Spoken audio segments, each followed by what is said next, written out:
সারা জীবন ধরে ঘরে বসে খাওয়াইতেছি, 10 বছর ধরে তোর পড়াশোনার পিছিয়ে টাকা খরচ করতেছি, তারপরে তোর লজ্জা শরম নাই? সারাদিন পড়াশোনা বাদ দিয়ে খালি বন্ধুদের সাথে আড্ডা দিয়ে বেড়াস। এইভাবে আড্ডা দিয়ে বেড়াইলে তো পরীক্ষাতে ফেল করবি। পড়াশোনা করবি না সেটা আগে কইলেই তো হইতো, কমসে কম আমার এতগুলো টাকা নষ্ট হইতো না। তোর মতো পোলা যেন কারো ঘরে জন্ম না হয়। যা বের হ আমার বাসা থেকে। আবার টাকাই রসুস কেন? বের হ। তোর মতো পোলা থাকার চাইতে না থাকাই ভালো।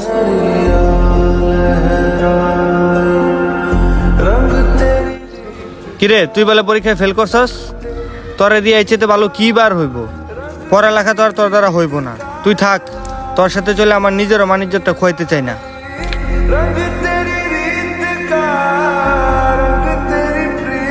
তোমার সাথে রিলেশন রাখা আমার দ্বারা আর পসিবল না। এই রেজাল্ট নিয়ে তুমি ফিউচারে কি করবা? যার ফিউচার ভালো না তার সাথে আমি রিলেশন রাখতে পারবো না।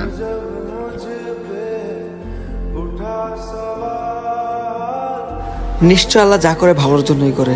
আল্লাহর উপর ভরসা রাখেন, আবার নতুন করে শুরু করেন।